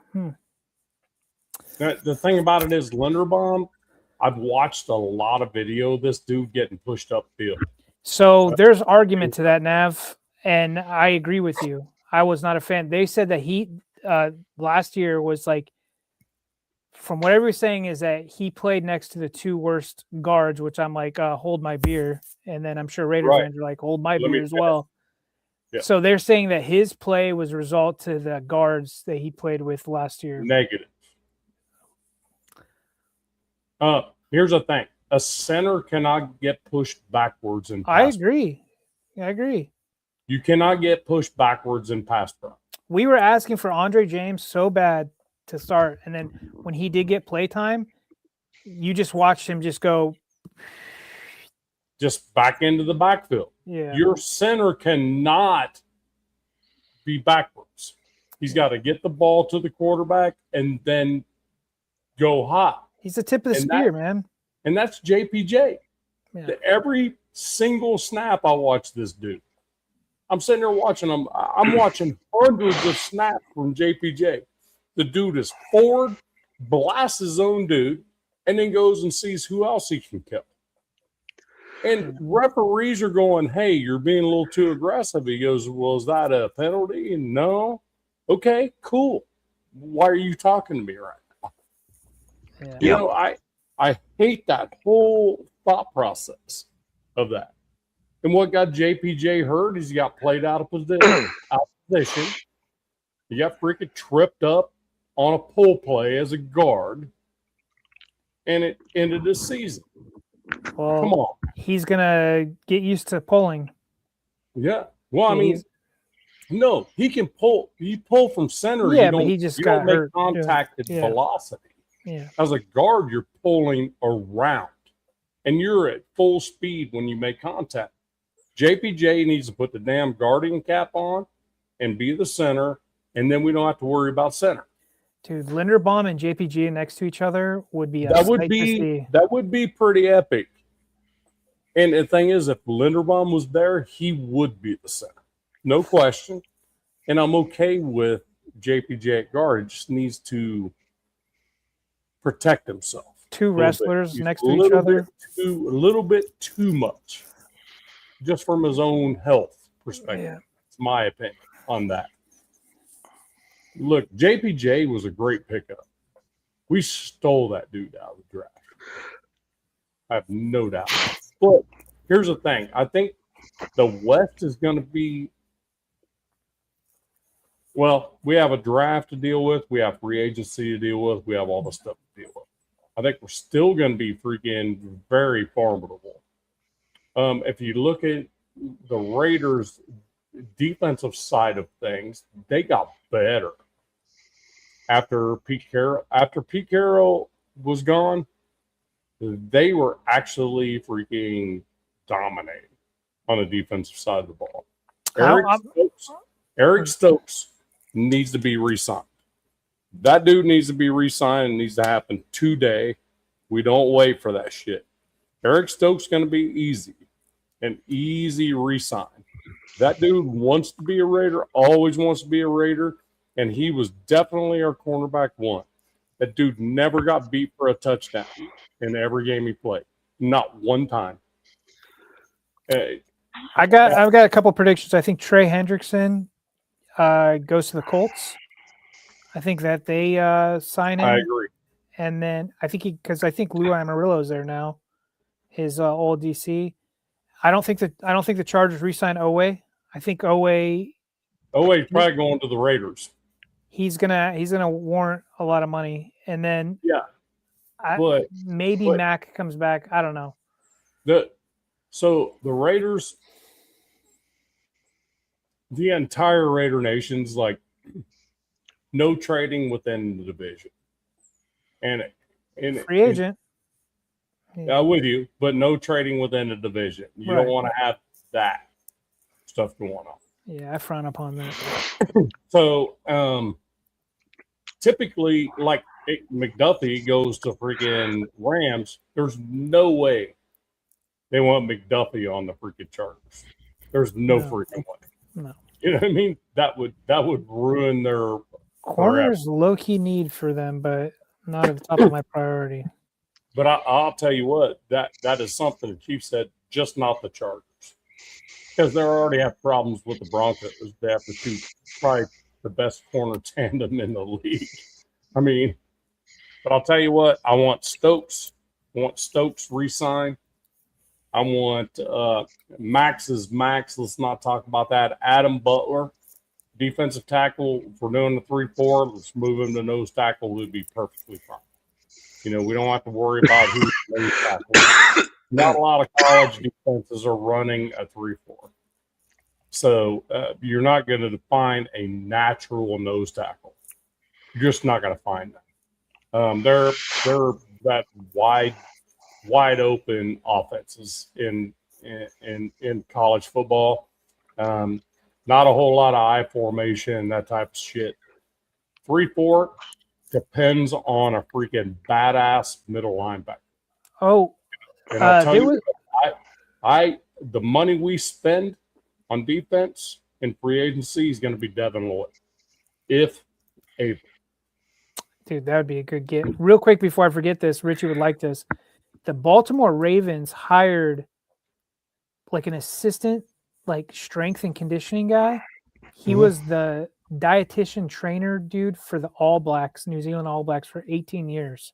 Yeah. I thought that was a really crazy out of the box hire that the Ravens just did that I thought you would appreciate, Richie. Because if you guys don't know about the All Blacks, one of the most dominating rugby teams in all of the world. Oh, facts. No, ever. Right. And like that's why ever. we got like ever. We got this one dude called Lockie Tossie. Yeah. If this dude ever figures out how to play like full out NFL football, stand by. Yeah. This dude is a freaking legend across rugby. An absolute legend. Nobody could stop him. That's the thing. Last year, we didn't get a chance to see a lot of these guys. So the thing about everybody getting all motivated on the Raiders side about trades and bringing people in and all this shit, we don't know who Charles Grant is. We don't know who Rodgers is. We don't know. we didn't have enough time for the people we drafted last year to actually see that. By the time we were freaking 1-5, those players should have been playing football. They should have been out on the field so we can see what they got. Lucky Tassi, I understand. He has to learn the game.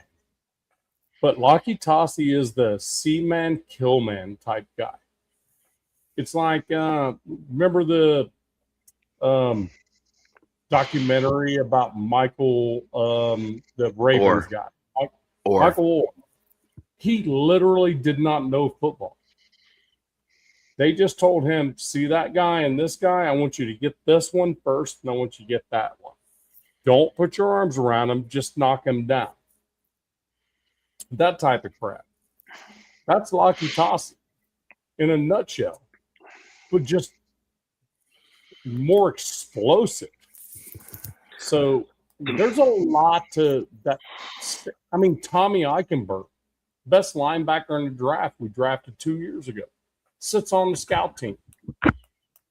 How Ohio State linebacker, Green Dot, why is he on the scout team? You know, why is he on the practice squad? Dude, we drafted it. I know we got to wrap the show up. We drafted the Green Dot for Ohio State, like, I don't know, in Telesco's era. And I remember when he got there, and he just was like a nothing burger. I'm like, I don't get it. I'm like, what the heck happened? So there must be something with linebackers transition to the NFL where they really like go, oh my God, it's like hit or miss with them. That's why I'm all about like a dude like Devin Lloyd or one of these other dudes that are going to be available that are Green Dot guys that are, and the only reason they're being released because the teams can't afford them anymore. Yep. Those type of dudes can teach those dudes. Right. You know what I mean? Yep. Outsiders. I mean, 3-4, you got to have 4 good linebackers in a 3-4. You have to.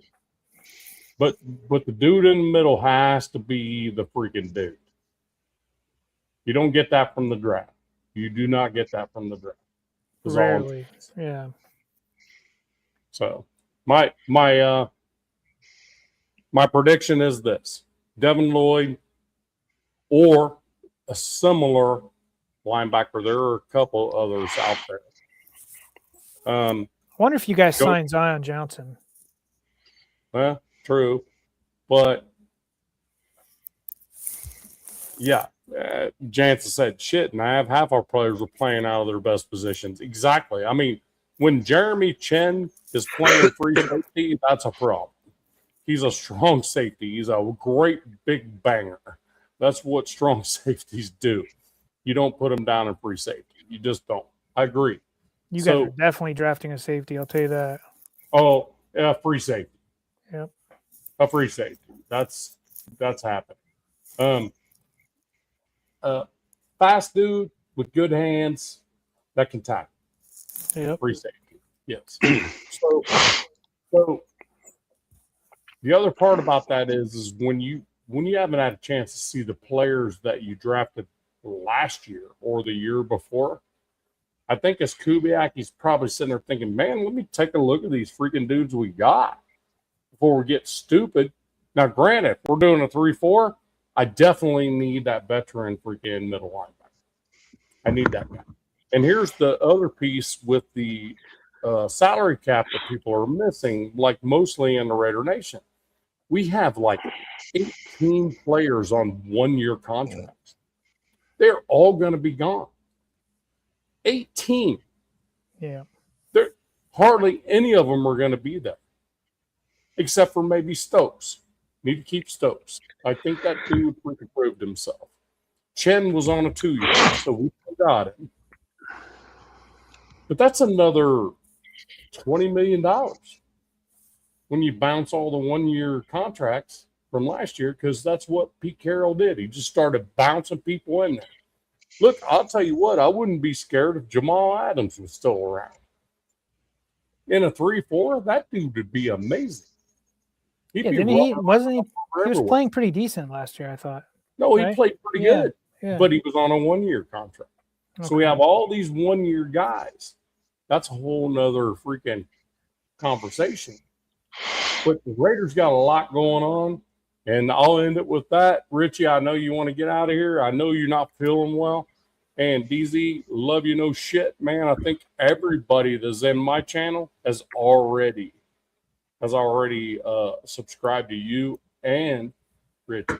So Good stuff, man. pretty much everybody's giving me confirmation that it's done, and done. So I think next week is going to be really interesting. I think next week we're going to have a little bit more clarity in terms of where we're at and who we're keeping. I think that's going to be where we're going to get that clarity. I don't think we're going to know who we're bringing in. There'll be rumors and that sort of thing. Yeah. But I think Sure. there's going to be a little bit more clarity just in terms of like where everything stands.